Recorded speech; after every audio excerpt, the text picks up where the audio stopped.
Alright, so Sylvester, chapter 17. Okay, let's go. Unlike Lord Byron, Phoebe could not say that she awoke one morning to find herself famous, for clever Mr. Newsham had allowed no clue to her identity to escape him. He saw no profit in allowing it to be known that a schoolroom chit had written The Lost Heir.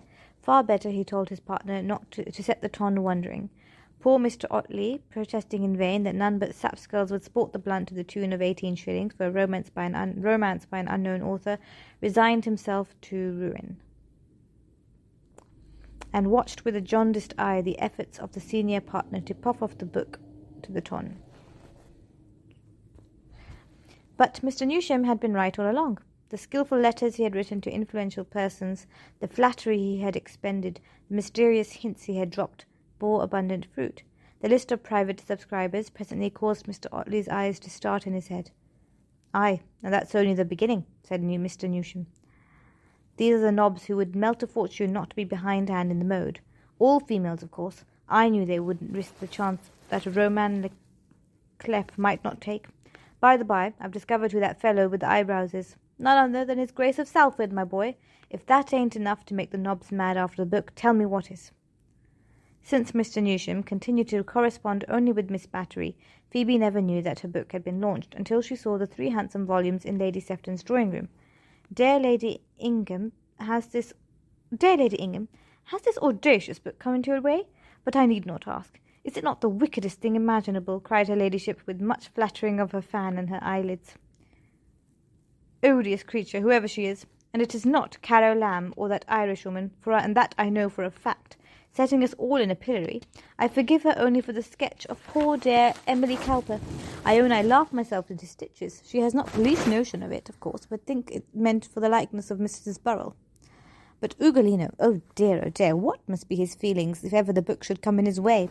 And that it must, because everyone is talking about it.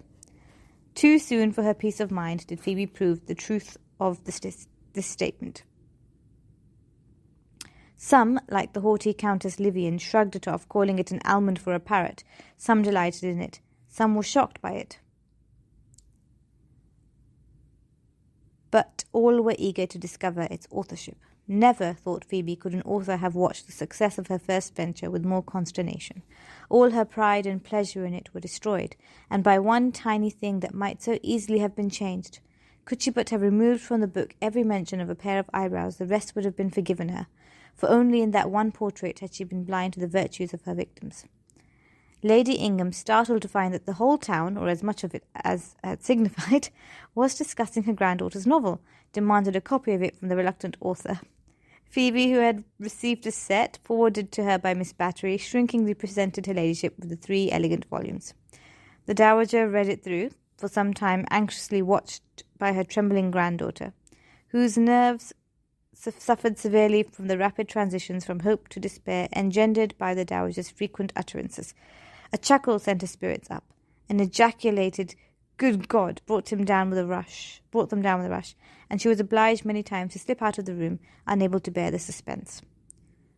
"Recognize himself?" said the dowager, when she had come to the end. "Of course he will. Lord, child, how came you to commit such an imprudence?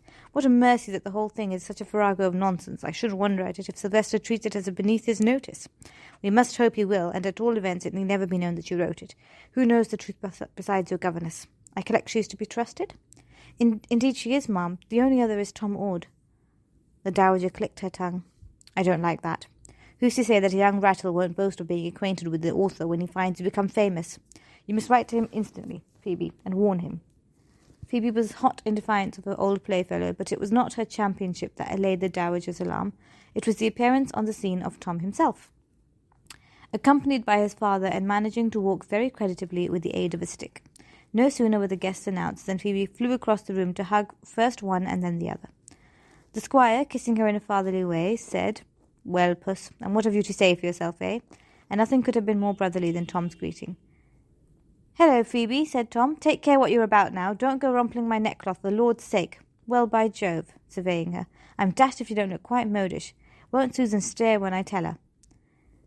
Nothing lover-like about Tom, decided the Dowager, turning her attention to the Squire. It could not have been said that Lady Ingham and Mr. Ord had much in common, but her ladyship, welcoming the Squire, kindly for Phoebe's sake, soon found him to be a blunt, sensible man, who seemed to feel just as he ought on a number of important subjects, notably the folly of Lord Marlow and the pretentiousness, sanctimonious hypocrisy and cruelty of his spouse.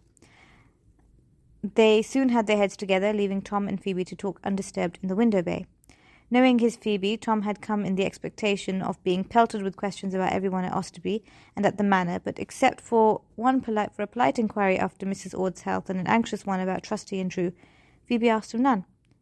She was in regular communication with Miss Battery, an excellent correspondent, had received several letters from Susan, and even one or two scribbled notes from Lord Marlow, his lordship's happy disposition having led him to believe, within a very short time, that if he had not actually connived at his daughter's flight to her grandmother, at least the adventure had had his approval. Phoebe was more interested to learn what had brought Tom into town, and for how long he meant to remain.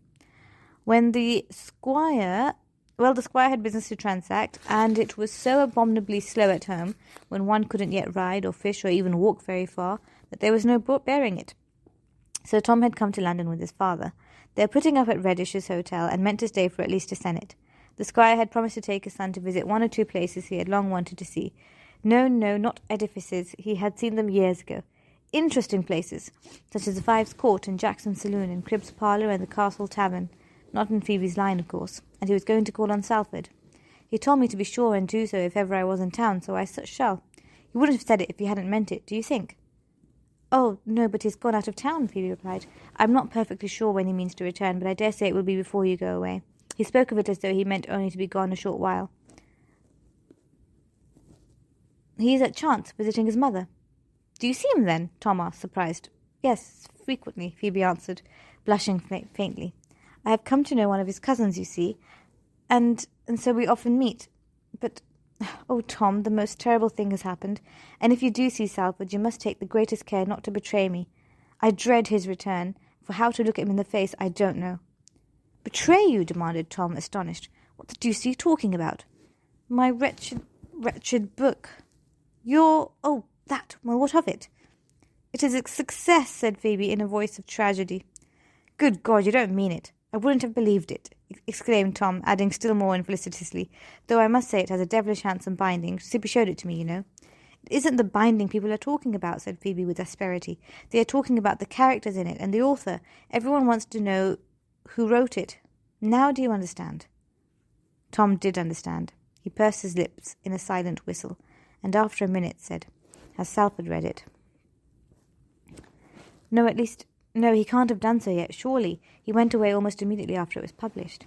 I wonder if he'll guess, said Tom slowly. You needn't be afraid I shall let it out, but it wouldn't surprise me if... You know what I should do if I were you? She shook her head, her eyes fixed on his face. I'd make a clean breast of it, said Tom. I did think of doing so, but when I remember what I wrote... She broke off with a shudder. Difficult thing to do, he agreed. All the same, I don't think I could, she confessed. If you were to be angry, it makes me sick only to imagine it. And my grandmother says on no account must I tell him. Well, I dare say she knows best, responded Tom somewhat dubiously. What will you do if he charges you with it? Deny it? Oh, don't, Tom, begged Phoebe. Yes, but you'd best make up your mind, he insisted. I shouldn't think myself that he'll believe you. You never could tell a bouncer without looking guilty. If he asks me, said Phoebe despairingly, I must tell the truth. Well, perhaps he won't ask you, said Tom, perceiving that she was already looking rather sickly. But take care you don't mention it to anyone else, that's all. 10 to 1 you'll blurt it out to somebody. I know you. Blurt it out? No, indeed, she assured him. She thought there could be little fear of it, but some severe trials had to be undergone, when she found herself obliged to endure in silence such discussions about her book as made her long to cry out, No, I never meant it so, for the one feature of The Lost Heir which aroused the curiosity of society was the character of Count Ugolino. The level-headed might dismiss it as a piece of impertinence. Sylvester's friends might be up in arms, but it seemed to Phoebe that the idiots who asserted there was never smoke without a fire were legion. She was speedily made to realize that she had not been Ianth's only confidant. Before ever The Lost Heir was written, Ianth had apparently blackened Sylvester's character to as many persons as would listen to her grievances. Oh, the circumstances have been changed, of course. Some avid-eyed female would say. I don't mean to say that Salford has done the same as Ugolino. Well, he couldn't nowadays. But as soon as I read the book, I remembered how poor Lady Henry told me once. Could it be true that Lady Henry's son is the real Duke of Salford? Breathed the credulous. They were twins, were they not? Salford and Lord Henry. That lurid fancy had almost proved to be Phoebe's breaking point, but for her grandmother's quelling eye, she believed she must have spoken. It caught her in the very nick of time, and she remained silent. That eye was absent when she heard the same lurid fancy on Iant's lips. Whoever it was who wrote the book, said Iant impressively, knows a great deal about the reigns. That much is certain. Everyone says it is a female. Do you think so, Miss Marlowe? Yes, and a shockingly silly female, said Phoebe. It is the most absurd thing I ever read. But it isn't, insisted Iant. Chance is not a castle, of course, and Sylvester couldn't possibly keep poor little Edmund hidden, and Edmund hasn't got a sister, but that's nothing. I have read the book twice now, and I believe there is a warning in it. A warning? Echoed Phoebe, blankly. To me, nodded Iant, a warning that danger threatens my child. There can be no doubt that Matilda is meant to be me, after all. These naive words struck Phoebe dumb for several moments. It had not previously occurred to her that Iant might identify herself with the lost heir's golden-haired sister. Having very little interest in mere heroes and heroines, she had done no more than depict two staggeringly beautiful puppets, endow them with every known virtue, and cast them into a series of hair-raising adventures, from which she privately considered it was extremely improbable they would ever have extricated themselves. Though Florian is not Fotherby, of course, added Iant, unconsciously answering the startled question in Phoebe's mind. I think he is just a made-up character. Poor Nugent wouldn't do for a hero. Besides, he is the Baron Macaronio. Everyone knows that. The unruffled complacence in her face and voice provided Phoebe with the second shock of the day.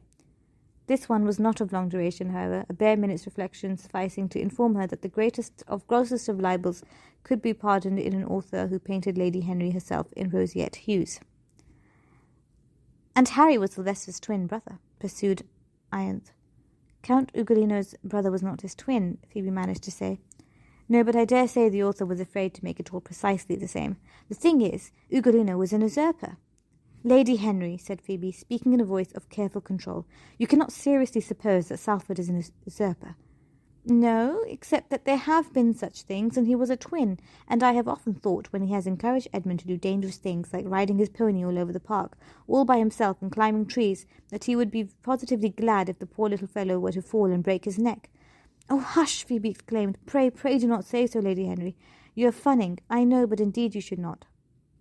An obstinate look came into Lady Iant's lovely face. No, I am not. I don't say it is so, for I can't think Mamma Duchess would have changed the twins, for why should she? But Sylvester has never liked Edmund. He said himself he didn't want him, and although he pretended afterwards that he hadn't meant it, I have always known it was the truth. Well, why does he hate Edmund? Lady Henry, you must not indulge your fancy in this way, Phoebe cried, quite appalled. How can you suppose that a foolish romance bears the least relation to real life? The lost heir is no more foolish than Glenarvan, and you can't say that bore no relation to real life, countered Iant instantly. Phoebe said, I have reason to know that the author of the book was wholly ignorant of any of the circumstances attaching to Salford, or to any member of his family. Nonsense! How can you know anything of the sort? Phoebe moistened her lips, and said in a shaking voice, It so happens that I am acquainted with the author. I mustn't tell you, and you won't ask me. I am persuaded, or mention it. Acquainted with the author? Iant gasped. Oh, who is she? You can't be so cruel as to not tell me. I won't be the word, dear Miss Marlowe. No, I must not. I should not have spoken at all, only that I felt myself obliged when I found you had taken such a fantastic notion into your head. Lady Henry, my friend, had never seen Salford but once in her life, knew nothing more of him than his name. She was struck by his strange eyebrows, and when she came to write that tale, she remembered them and thought they would give Ugolino brows like that. Never dreaming that anyone would think... But she must have known more, objected Iant, staring rather hard at Phoebe. She knew he was Edmund's guardian. She did not. She told me nothing but the unhappiest of coincidences. I don't believe it. It could not have been so. But it was, Phoebe said vehemently. I know it for a fact. There was a momentary silence. As she stared, a look of comprehension stole into Iant's eyes, annoying Iant. Miss Marlowe, you are the author. No, you are. I know you are. Oh, you sly thing, cried Iant. I tell you no. Oh, you won't take me in, I promise you. I see it all now. What a rage Sylvester would be in if he knew, when he has been so condescending as to make you the latest subject of his gallantry too. I only wish he may discover it. She saw the widening look of horror in Phoebe's eyes, and said, I shan't tell him, of course. You may be easy on that head. Indeed, I hope you won't tell anyone, for it is untrue and absurd as well, replied Phoebe, trying to speak as though she were amused. And pray don't mention either that I am acquainted with the real author. I need not ask you. You must perceive how very disagreeable it would be for me, bound not to divulge the secret, and besieged with questions as I should be. Oh, no, of course I shall not. Only fancy being able to write books. I'm sure I never could do so. How clever you must be. But you were really ignorant of the circumstances. It is the oddest thing. How in the world do you contrive to think of such exciting adventures? I hadn't the least guess how Matilda and Florian would contrive to rescue poor Maximilian, you know. I could not put the last volume down until they ran the boat ashore, and Florian cried, Safe, safe, Matilda. At last we stand where Ugolino holds no sway. I almost shed tears. It was so affecting. She rattled on in this way for several minutes. Phoebe was powerless to stop her. She could only repeat that she was not the book's author, which made Ianthe laugh and derive a little doubtful comfort from Ianthe's assurance that she would not breathe a syllable to a soul.